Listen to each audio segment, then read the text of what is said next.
On October 20th, 1967, me and Roger were riding up the creek in Bluff Creek, and we looked to past the root ball to our left, and up stood this creature. Now, you all know the story from here, but this is the confession. So, when I chased this creature up the bowling alley just after the sandbar there, she kind of put her two hands on this log and started to bend over and shake her rear end there profusely, and I saw those Bigfoot cheeks clap. And I looked back, and Roger, he was doing some relaxed dance, and he said, "Now everybody in the club getting tipsy." I'm not sure what that meant. And, well, all I thought was, they really are real. They really do exist. So that's the confession, and Russell Accord can suck my...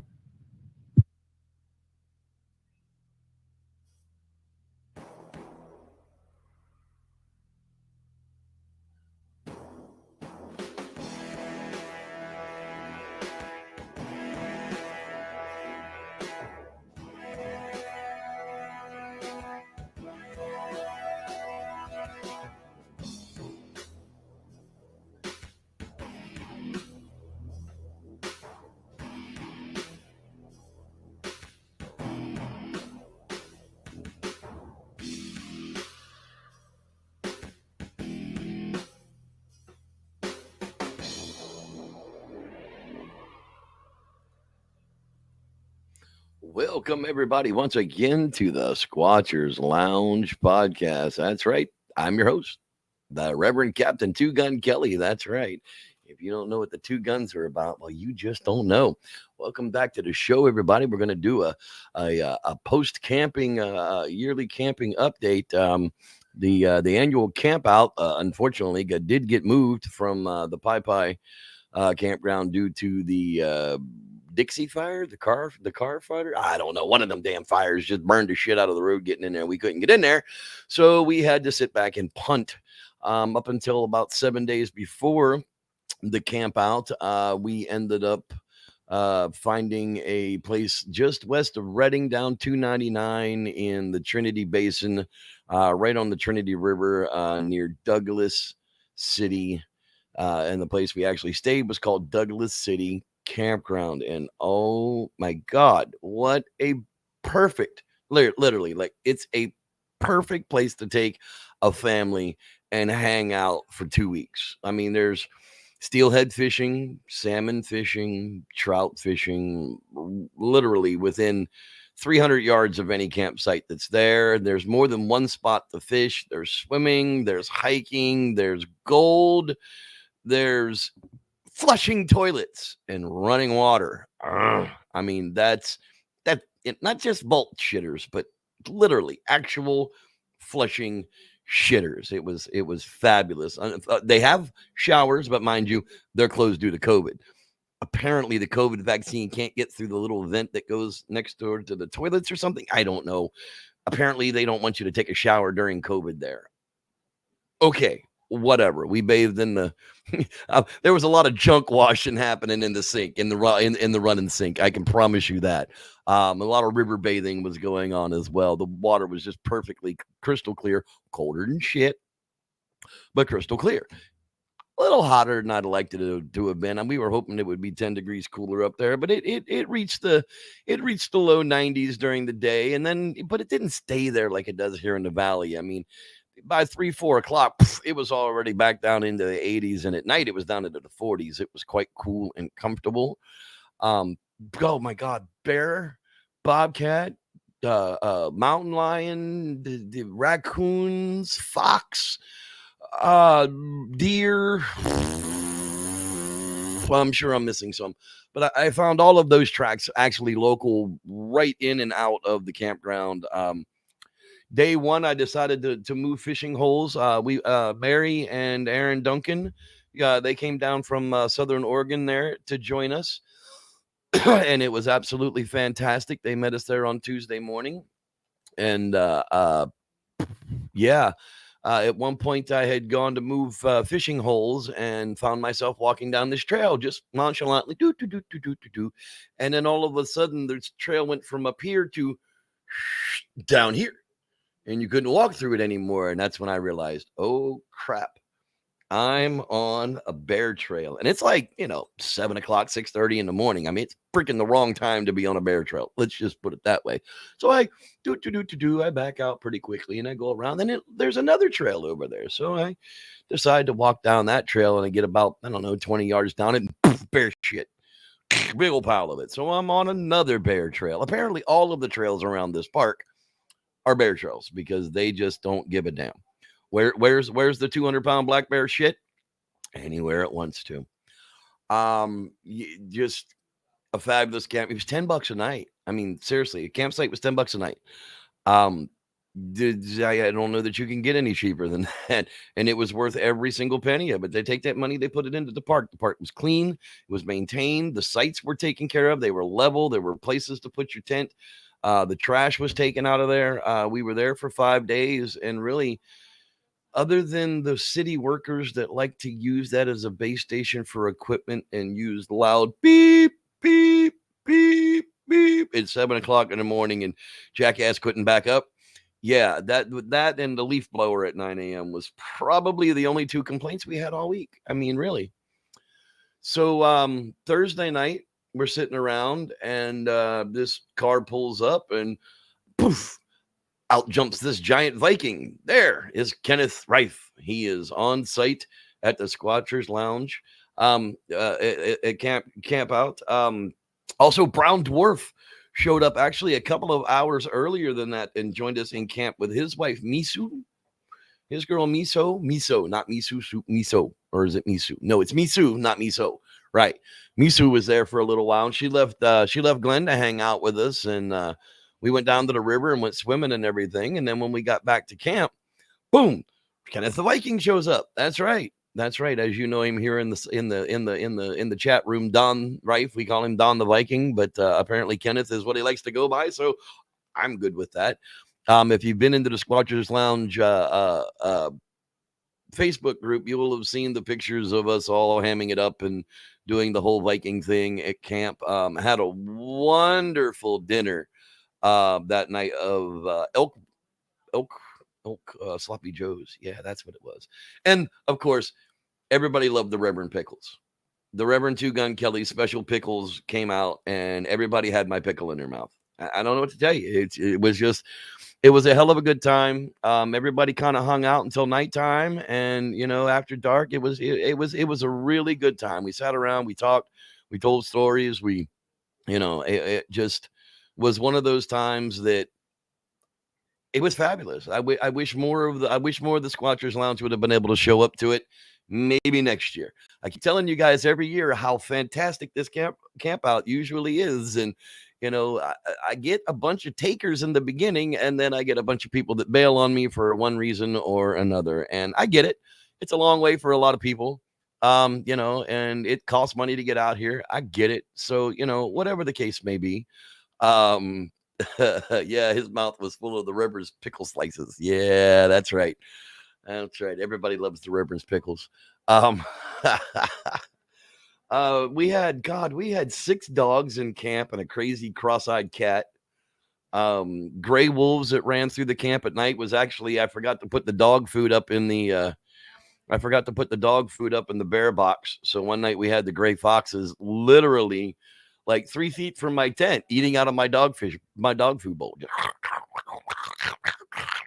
I mean, it went on for minutes upon minutes upon minutes. Like the wife woke up. She's like, "What's that sound?" I'm like, "Something's eating the food." What's funny is the damn elk burger was still on the damn grill, and nothing got into that, which really surprised me. But Kenneth Lady Shelley was also there. That's correct. I was just about to say that. That's right. She hung out with us all evening, and that was a thrill. We had a real good group. It was a really good time, and it's just, I can't wait till next year. Disclaimer, the underage here. Oh, yeah, well, if anybody's under the age of 13, Norm and Linda Young. I don't think they're young, but if you're under the age of 13, this show is not intended for the young. If you think your parents love you, go ask them. You might be surprised at what they tell you. Anyhow, yes, to go on. Sorry.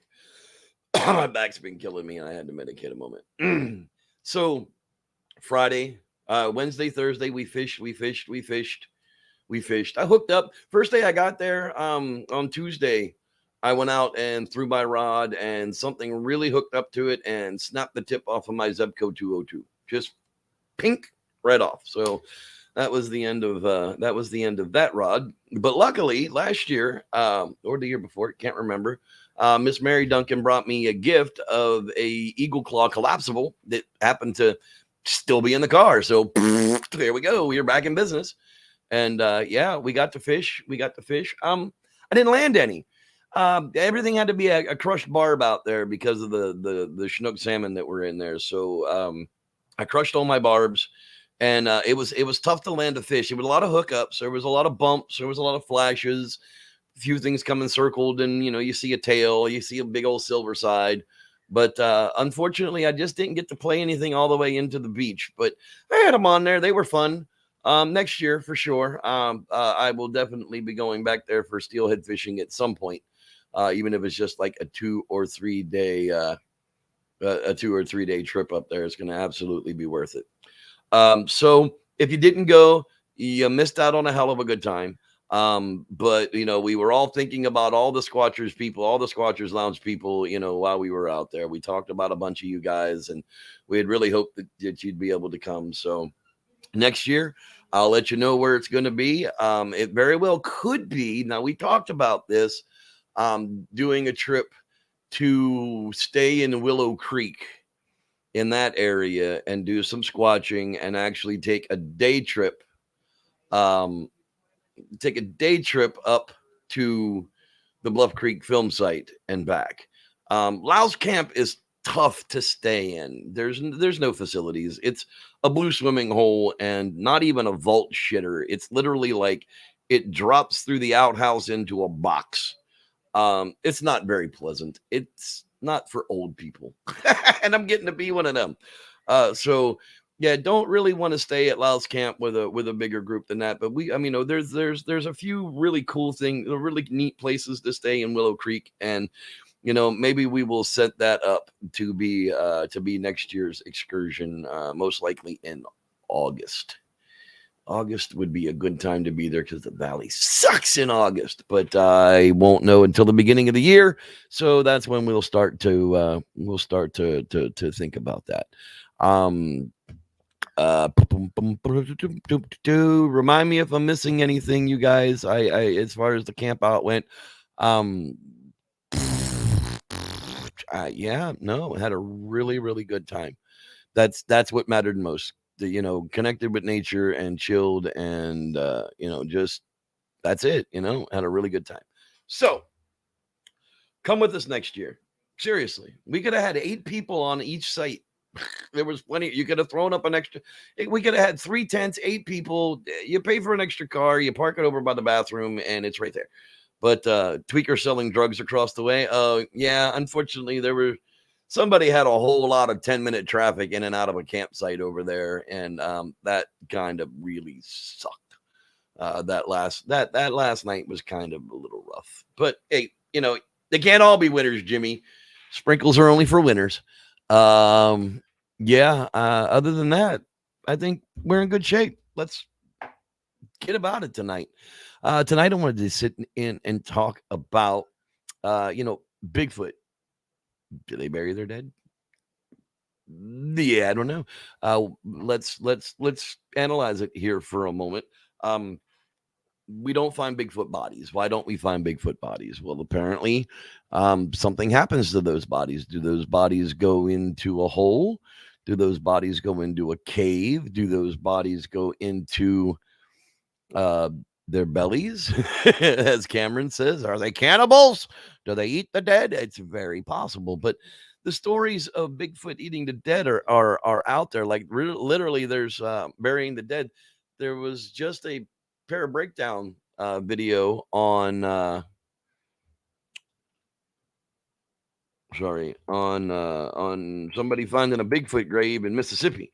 Now, I'm not really so sure about that one, because if we found a Bigfoot grave, would we not would we not have a body? Now, according to the BFRO, which is what I've been trying to get to, sorry, the topic of Sasquatch burying their dead has been discussed within the BFRO and the Bigfoot community in general. It's quite possible they bury their dead. They may have learned this by watching First Nations people and the first white settlers of North America burying their dead. It does appear that this species may be aware of its own presence and realizes it can be found by leaving tracks. This was evidenced by a finding of the Skookum body print. This could also explain why so few tracks are actually found. This type of behavior demonstrates a form of higher intelligence, so it would make sense that Sasquatch learned to bury their dead to hide the remains. However, we currently have no proof to support this, so it continues to stand as a theory to be debated. And as Kenneth the Viking says, lack of evidence is not proof of missing evidence or something. I don't remember what the hell he said, but basically, the fact that we haven't found any evidence of this doesn't necessarily prove that it doesn't happen. Like Vikings wearing horns, because that's what I was laughing about. Was, you know, I wore the Viking helmet with the horns on it, but no one's ever been sure that the Vikings actually wore horns in the first place. So the you know, when did humans start burying their dead? Well, as far as we've found so far, Homo naledi was the first Homo species that has been found to actually take and bury their dead somewhat by throwing it down in a hole in a cave. And the reason that we know this is because that's where they found all the species of the Homo naledi in southern Africa. Again, we talked about that before. The species, they went the wrong way. They didn't go out of Africa. They went into Africa. And unfortunately, that's just a death sentence for anything that's changing down there, because there isn't anything to breed with along the way and such forth and such a cast and whatever the case may be. Homo naledi didn't make it. But these were little, Lucy-sized, 3.5 foot tall monkey people. I mean, seriously, I mean, while they are monkey, you know, I mean, while they are people, they're Homo, they're not monkey, they're ape people, I guess. You know, the idea of it was that they had fire. Fire. We need fire. They actually had torches. So they would take and light torches, and then they would, you know, carry these friggin' bodies down this friggin' cave and shoo, throw his ass down a well. A dingo ate my baby. No, no, somebody corrected me. A dingo took my baby. I guess they got it back. I don't know. I don't know why a dingo wouldn't eat your baby. But Homo naledi would take their dead and they would throw them down this hole. And that's how, you know, that's, we found them in this cave. And there's a bunch of examples that aren't related to each other. So obviously they've been doing this for how long? Who knows? We don't even know how long Homo naledi existed. They could have existed for 1.5 million years for all we know. That maybe they developed into that type of a thing. You know, maybe in the beginning they laid their bodies out to die and just, you know, figured one day, well, that stinks. I don't want that to stink. Let's find a hole to throw that in. And somebody was like, hey, that's a really good idea. Let's just take and throw these dead bodies down a hole so we don't have to smell them anymore. Sasquatch. The idea that Sasquatch might bury their dead due to observing First Nations people. Now, correct me if I'm wrong, but I'm pretty sure First Nations people don't really bury their dead. I'm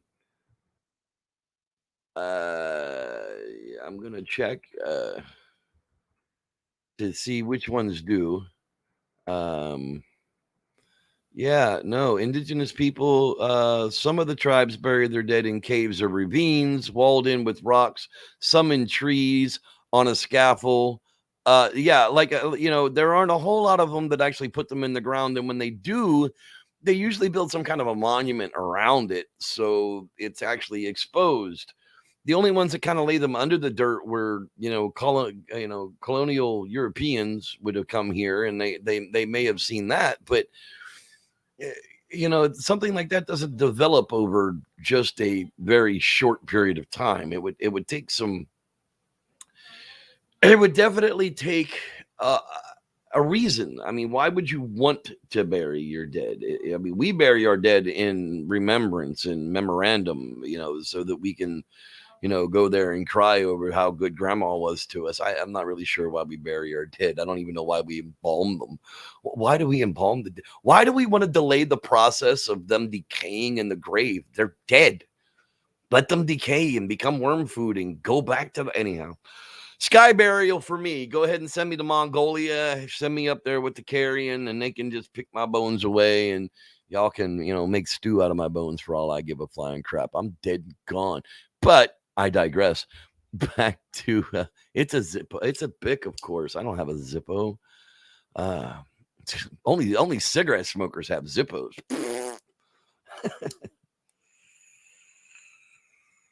Who the hell would want to smoke tobacco? Not me. Anyhow.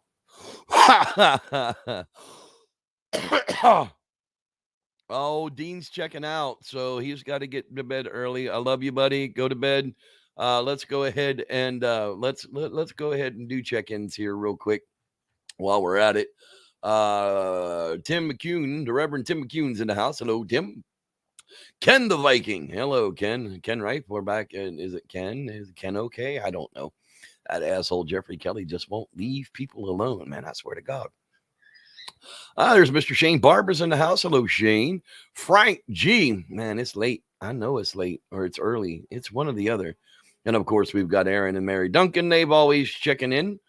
Aaron is the smiley faces. Mary does the typing. So, yeah, Cameron Young, there you go. Hey, buddy, we're going to do, Cameron and I are going to get a show together about, the Bigfoot Eater Dead, probably beginning of next month. We'll probably get that one in, see how that one goes. Mr. Collier Wilmus, that's right, our buddy, our pal, our friggin' special effects man himself, the Reverend Rod Dupree. Rod Dupree. Let's see here. Karen Rob's in the house. Hello, Ms. Karen Rob. Norm and Linda Young. Hello, Norm and Linda. I hope you're enjoying the show so far. Some are better than others. They can't all be winners, Jimmy. David Lee's in the house. Hello, David. Glad you're with us as well. If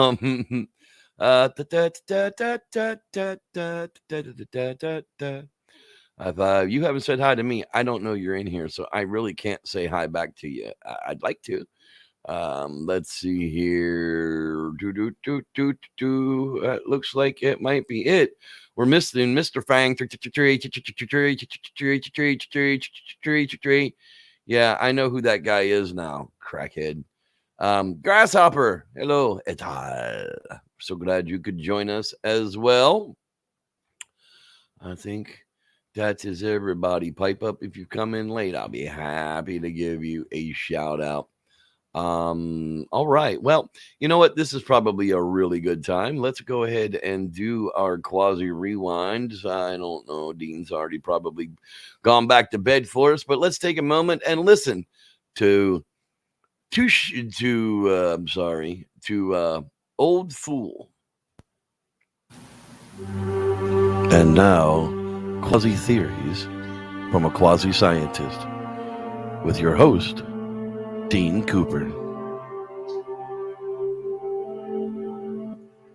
Cyclical Old Soul. We all know about our sun's 11-year cycle of spottiness, how it gets spottier and less spotty over an 11-year period. Well, not really an 11-year cycle. The cycle ranges between 9 and 12 years, 11 being the average of 9 and 12 approximately. The actual average is 10.5, so you could round it up to 11 or down to 10. I haven't a clue why 11 is official. The sunspot cycle was discovered in 1843 by Samuel Heinrich Schwabe. Its official name is therefore the Schwabe cycle. I can't figure out why no one talks about the sun's other cycles, there's at least 4 more. There's the Wolf-Gleisberg cycle of about 80 years. The number of sunspots in each 11-year cycle goes up and down in an 80-year cycle. Then there's the De Vries-Seuss cycle of about 200 years. It is based on increasing and decreasing concentrations of carbon-14 in ice core and tree rings. Carbon-14 is created from regular old carbon-10 when an atom of carbon-10 gets whacked by a cosmic ray. When the sunspot cycle cycles down really low, and there are very few sunspots, the sun's magnetic field gets weaker and starts letting more cosmic rays hit the Earth. Cosmic rays, by definition, come from the cosmos. You know, way out there somewhere. The Bray-Hallstatt cycle is about 2,300 years long. Its existence is inferred not only by carbon-14 measurements, but also by beryllium-10 measurements. There's a proposed solar cycle that hasn't been named yet. It's around 6,000 years long. So what's it all mean, you may well ask? Well, when you take all these sunspot cycles and the implied variations in the sun's energy output, you get things like the Maunder minimum. What's the Maunder minimum, you may well ask? It was the last time the cycles ganged up and sunspot activity nearly vanished for 70 years, from 1645 to 1750, about the coldest period in the Little Ice Age. What's the Little Ice Age, you might well ask? That's for me to know and you to find out about next week. You may read the text of this on my blog at bhaidin.com. That's BHAIDIN.com.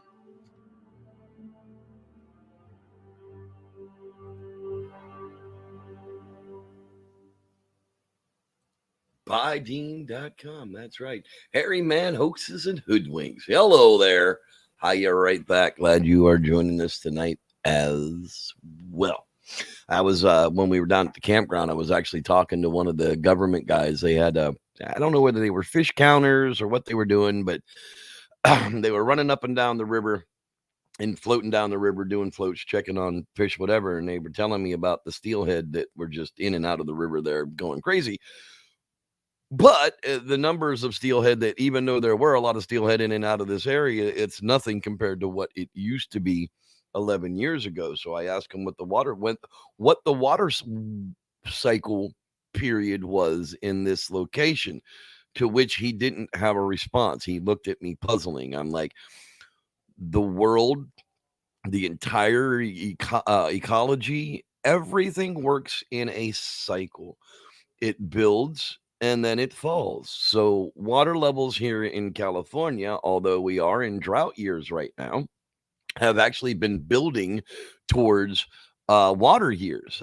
So right now we're on the upside of a drought condition, moving towards eventually here in the next 6 or 7 years, we're going to end up with 11 feet of snow in places that we're only getting 3. We're going to end up with 30 feet of snow in places that we're only getting 18.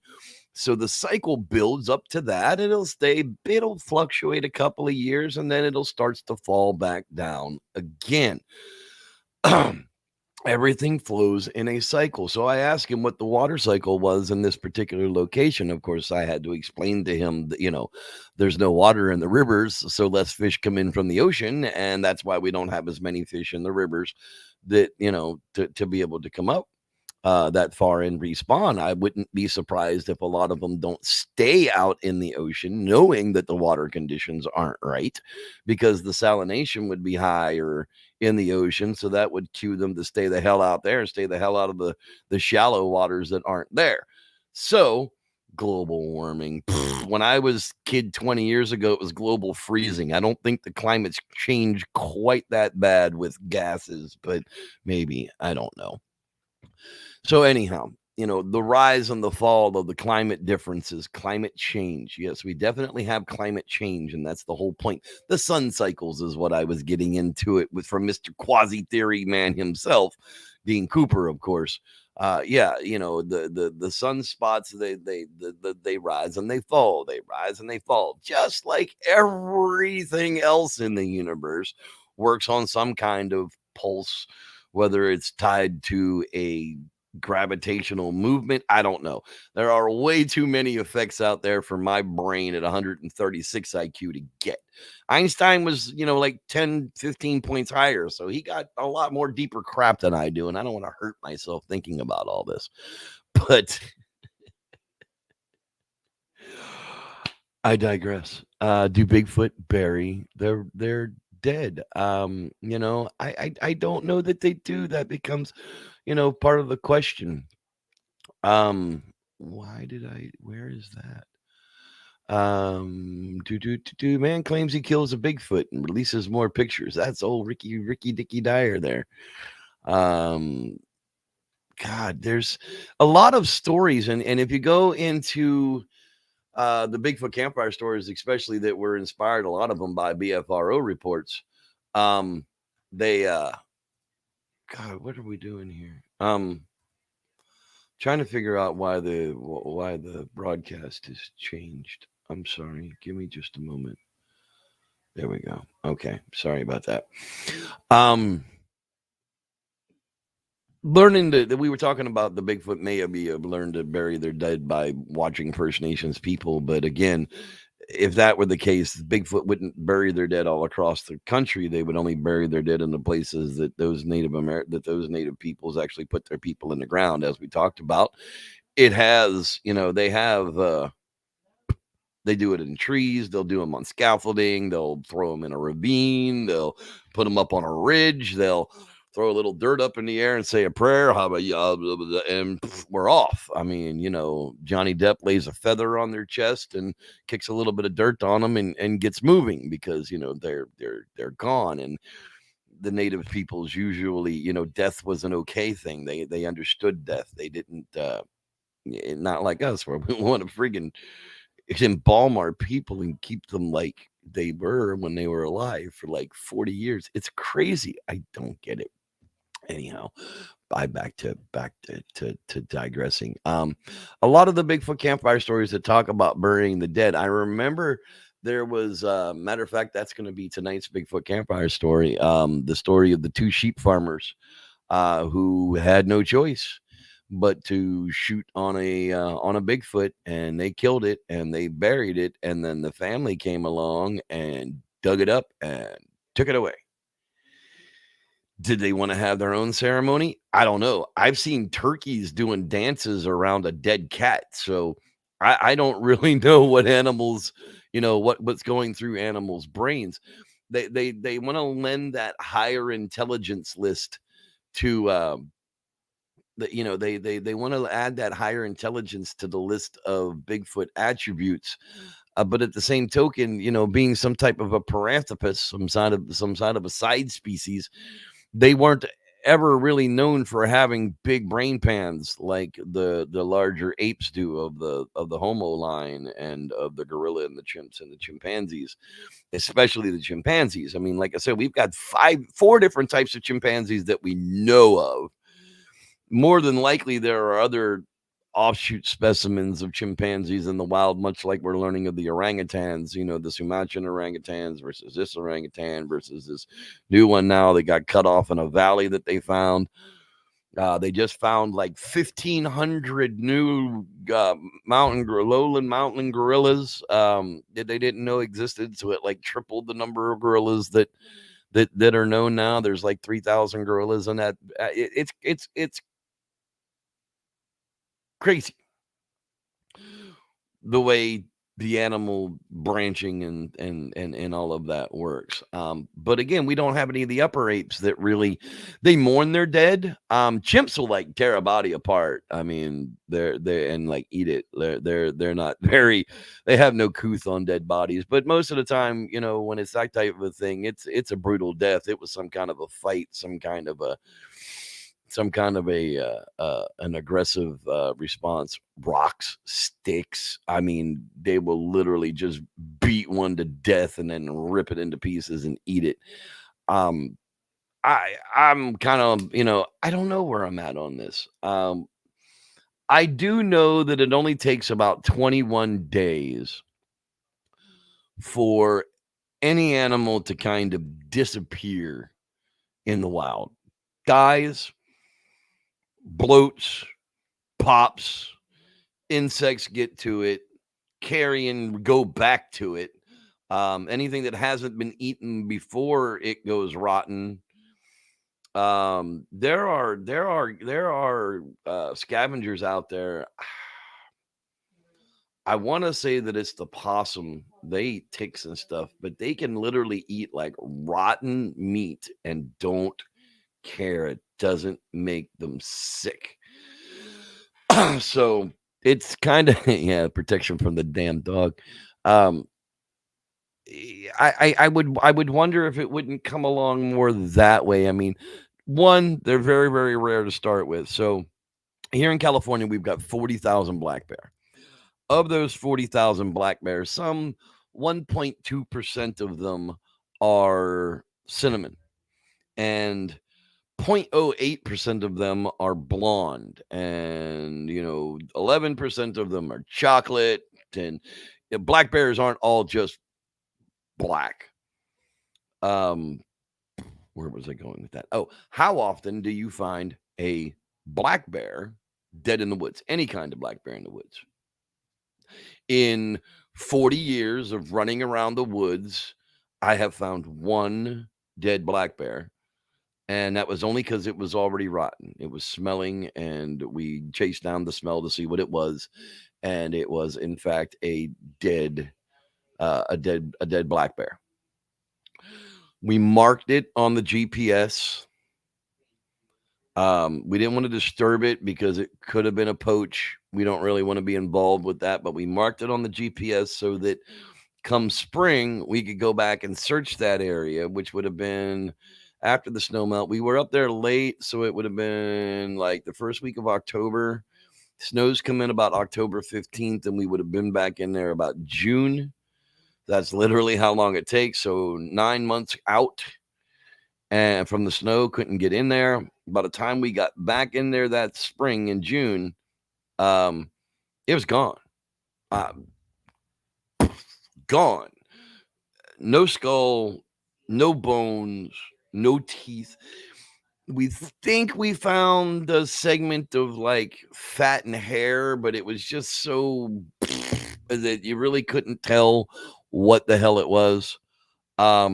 So we just didn't we just have no idea, where'd the skull go? Well, porcupines, they'll eat skulls. There's all kind of squirrels will eat bones, rodents eat bones, and there's a gazillion friggin' chipmunks up there. I don't know too much that eat teeth, but they get scattered around. It doesn't take very long for an animal to disappear. How many times have I ever found a cinnamon dead bear in the woods? I never. The one we found was actually definitely black. I mean, black as night black, no doubt about what it was. So a cinnamon being the highest, I think, of the mutations of the black bear would be found more often. But you're still, since you never find a black bear dead in the woods, you probably never find a cinnamon black bear dead in the woods. So Sasquatches being, we're figuring roughly somewhere 1,500 to 1,700 animals along the Sierras up to, Upper Washington. So, whatever they're roaming around up there. So in California, we might have 1,100 or so. We have a whole lot of territory for them. We have 190 million acres in one national forest to search, and we have 8 national forests stacked on top of each other, sitting side by side with 3 others. So I mean, there's just so much vast territory in California. People have been there, but when was the last time? I mean, we've literally been to old logging roads where nobody's probably been on that logging road for, 10 years. And if you go stand over there or around that corner, well, hell, nobody's probably been there for 25, 50. How many dead Sasquatch are running around up there, died, brought it away, still have absolutely no idea what comes down to it.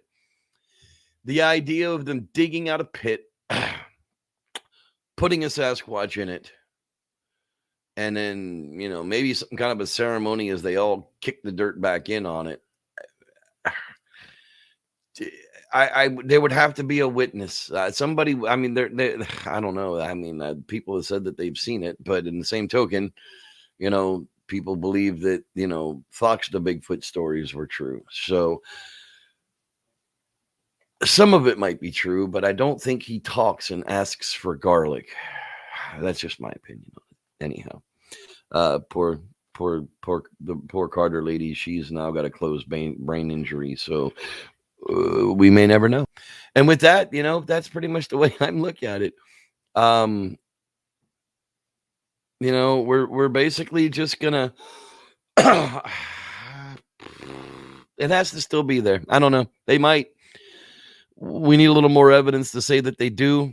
Chances are I would think that they're just a naturally occurring death, and they move on, and life goes on in the Bigfoot world. But I guess someday we will actually find out. And with that, everybody, that's going to wrap up this edition of the Squatchers Lodge podcast. As promised, I do have a Bigfoot campfire story for you. Matter of fact, it is the two sheep farmers shoot and bury a Bigfoot story, which is actually great to kind of tie into tonight.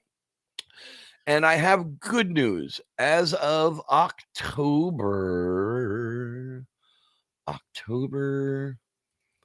yes, matter of fact, Sunday, October 31st, Halloween, the Patreon site is going to come live once more. So that means that Reverend Jeff's cryptid stories, not necessarily Bigfoot stories, but cryptid stories, are going to be born on the Patreon page. And there will be one or two of them released a month. They'll be released there first. Eventually, they'll find themselves here down to the podcast as well. I'll figure out what a fair amount of time would be. If you want to join the Patreon site, it is patreon.com/cryptid corner. And that will put you right into my Cryptid Corner page. And for just $1 a month, you'll get direct access to all the new stories, and you'll help support this particular show. I really appreciate it, guys. I make absolutely nothing on YouTube. YouTube does not pay me. They haven't paid me in years. Their algorithm screwed me out of hundreds of dollars a month. Not thousands, but hundreds of dollars a month they screwed me out of. So I get paid absolutely nothing through the show. People support the show through Patreon, and I very much appreciate that. Every single one of y'all guys that still lets that go through, it makes me feel good and actually helps the pocketbook just a little bit. With that, thanks for being here, and may the Squatch be with you.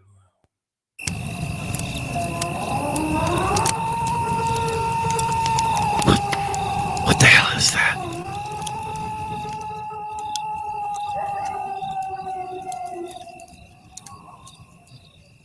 I don't know about you, but I'm pretty sure that was a Bigfoot. Let me tell you a story. Well, this story was told to me by a rancher from Pennsylvania.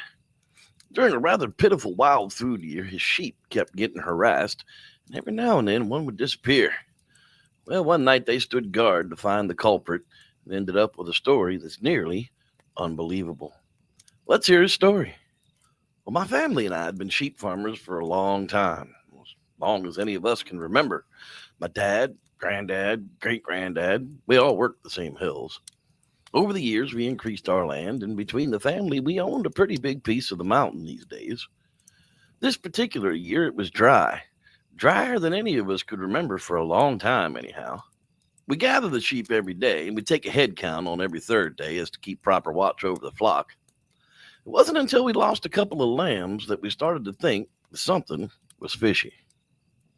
Well, the sheep fields were positioned between the farmhouses so that we could hear what was going on during the night. Well, the first night it sounded like coyotes had gotten into the herd as the sheep were screaming and running all over. So I grabbed up a shotgun and headed out to see. Well, by the time I got up on the hill, things had calmed down and I couldn't see anything in particular to check out. So I went on back to the house and sat with a cup of coffee The rest of the night was pretty much uneventful. Well, a few days later, my brother Al came over and told me that he'd been having some issues chasing the sheep for the last 2 nights up on his side of the house. He'd even found a blood trail where something had drugged something else off. Well, since it was count day anyhow, we'd be able to tell what was gone. Well, after the count, we figured out there were 3 lamb and 2 sheep that were just gone. That's a lot of meat to go missing. So the 2 of us decided it was time to catch whatever it was in the act. We had prepared ourselves for a long night, and we sat up on the hill with the sheep. The moon was bright in the sky, and it seemed like it was really late, but when I checked my watch, it was only 11 o'clock. Well, that's when we heard the first stirs of the sheep moving around like there was a predator watching. So I sent Al to creep along the ridge and keep an eye out, and I'd go down to the south side and do the same. Well, I'd only gotten about halfway to my position when I heard a shot ring out from Al's 308, and I heard him scream, "I got the sucker!" So I took off over the hill towards the kill. The closer I got to it, the more that I could see. Well, it looked like a big shaggy wolf at first. But then as we got even closer, that's when it started to get a little bit confusing. I noticed the hands. Holy God, this was a hairy... No, this was a Bigfoot. Well, I rolled it over and Al got a full shot of the face, and he just went white and silent.